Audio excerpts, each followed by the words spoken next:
गिबियावनो बड'सा खौरां आरो बर' खौरां चेनेलनिसिम आंनि गोसो गोरबोनि हामलायनायखौ जासिग्रोबाय।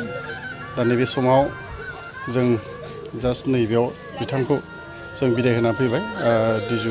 रुंसारि दिजु कैलाश स्वर्गियारि बिथांखौ। दा बेवहाय जों ओरैबायदि दुखु मोनदों।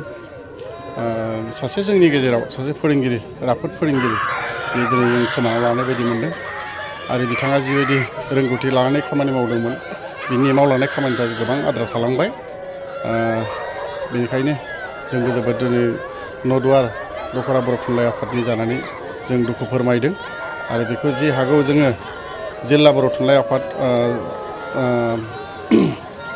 दख'रा बर' थुनलाइ आफाद जयैनो लोगोसेयैनो बिथांखौ जाजेननायनिफ्राय, बिथाङा एक्सिडेन्ट जाजेननायनिफ्राय लानानै नै दिनैसिम जों बिथांखौ मदद होबोनानै नै दिनैसिम बिथांखौ जों बिदाय होनाय जाबाय। आरो जथेस्थ' जों बर' थुनलाइ आफाद जानानै बिथांनिसिम जों दुखु फोरमायदों। बिथाङा जाहाथे दिनैनि नैबे रुंसारि सानाव बिथांनि जिउमाया जाहाथे सोरगोआव आलो गोजोनै थाहैयो, बेखौ जोङो बिथांनिसिम जोङो आर'ज गाबदों। बिथाङा फोरोंगिरि मावनाय समावबो गोबां फरायसाफोरखौ मोनसे आइडिया लानानै फोरोंनायखौ नुयोमोन। बेनि गेजेरजों नंगौ, आं बर' थुनलाइ आफादनि बारग' आफादगिरि जानानै आं बिथांखौ बुंगोन, बिथाङा जोंनि नैबे हालामाव जों नदुवार दख'रानि सिङाव थानाय गोबां गुदि फरायसालिफोरनि फोरोंगिरिफोरनिख्रुइ बिथाङा रोंगौथियाव बांसिन नांगोन। मानो होनबा दानि जिथु निउ इडुकेसन पलिसि, बिनि जिथु फोरोंथाइ, फरायसाफोरखौ जेरैबायदि फोरोंनांगौ, बे फोरोंनायखौ बिथाङा फल' खालामनानै फरायसाफोरखौ गोबां माने रंजा खुसियै फोरोंनानै बिथाङा फोरोंनानै गोबां फरायसाफोरखौ दावगाहोनायखौ जों मिथिगौ। गमामायैनो नोंथांमोना सोंनाय चेनेलनि गेजेरजों जों दिनै फोरोंगिरि आफादबो दङ। सासे बिथाङा फोरोंगिरि आफादनि गासै नेहाथारिमोन। आरो बिथांनि जिथु फोरोंनायनि मोनसे रोंगौथि गोनां फोरोंनाय, रंजा खुसि फोरोंनानै फरायसाफोरखौ फोरोंथाइ होनाय, बे फोरोंथाइ होनायखौ निस्सय गुबुन गुबुन फोरोंगिरिफ्रा बेखौ फल' खालामदों आरो बिथांखौ जों बाख्नायदों। आरो बिथांनि जिथु फोरोंनायखौ लानानै जुदि फोरोंबा निस्सय गथ'फ्रा मोजां रोखोमै रोङो, जों बेखौ साननो हादों सासे फोरोंगिरि हिसाबै।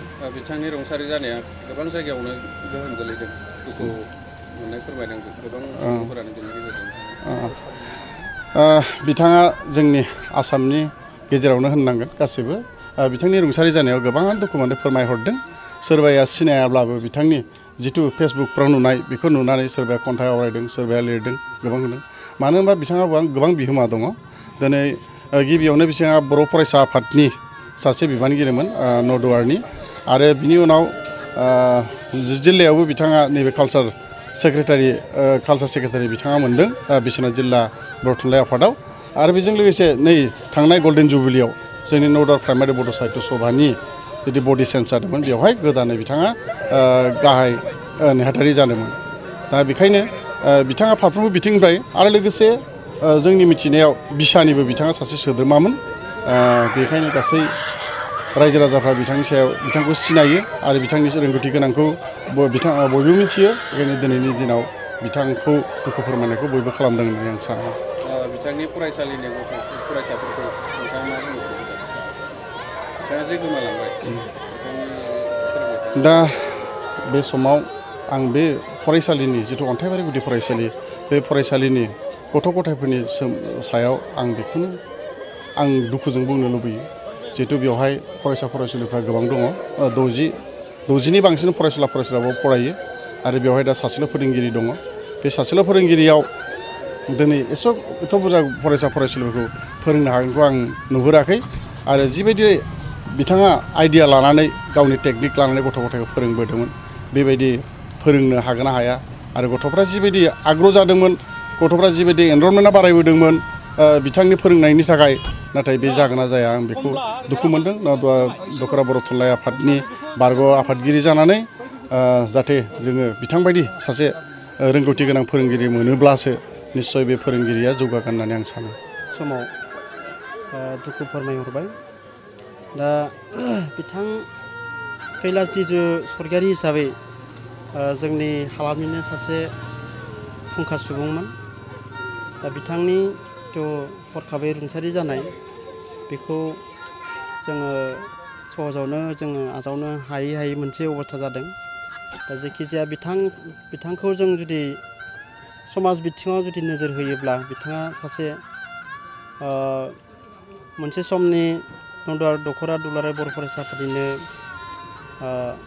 लेङाइ आफादगिरि जादोंमोन आरो लोगोसे आथिखालाव बिथाङा उदालगुरि बर' थुनलाइ आफादनि नेहाथारि बिबानखौ रुजुनदोंमोन आरो लोगोसे बिथाङा सासे अन्थाइबारि गुदि फरायसालिनिनो लोगो फोरोंगिरिमोन। दा फोरोंगिरियानो होन बा समाजारि बिथिङावनो होन बिथाङा सासे खोब गोख्रों आरो गावखौ बावसोमग्रा सासे सुबुंमोन। दा फोरोंनाय खान्थि आरो बायदि हारिमुवारि खान्थि हारिमुवारि बिथिङावबो बिथाङा गोबां बिहोमा दङ। दा बेनिखायनो हरखाबै बिथांनि रुंसारि जानाया जोंनि हालामनिनो मोनसे जोबोद गेदेर खहा। दा बेनि थाखायनो जोंनि हालामनि जानानै बिथांनि रुंसारि जानायाव गोबां दुखु फोरमायहरदों। गोबां फरायसाफोरखौ फोरोंनायनि बेलायावबो मोनसे आइडिया लानानै फोरोङो बेखौ फरायसाफोराबो दिनैनि दिनाव दुखु मोननाय फोरमायदों। नंगौ, बिथाङा गोबां मटिभेट खालामनानै फरायसाफोरखौ सोलोंथाइ होनो रोंगौमोन। गथ' बुरखायनाय आरो मेथाइनि गेजेरजों सोलोंथाइखौ होनाय आरो बिदिनो गोबां गोदान आदब खायदा बाहायनानै बिथाङा लिरनायाव फरायनायाव गथ'फोरखौ गोबां इमप्रुभ खालामनो हादोंमोन, सोलोंहोनो हादोंमोन। आरो बेजों लोगोसे बिथाङा साफ्रोमबो गुदि फरायसालिनि फोरोंगिरिफोरनो बेबायदि मोनसे मोजां मेसेजखौ होनो हादोंमोन जे गथ'फोरखौ माबोरैहाय जेनेबा मटिभेट खालामनानै सोलोंथाइखौ होनो हायो। दा बिनि मोनसे एग्जाम्पलखौ बिथाङा दिन्थिलांदोंमोन बा दिन्थिदोंमोन।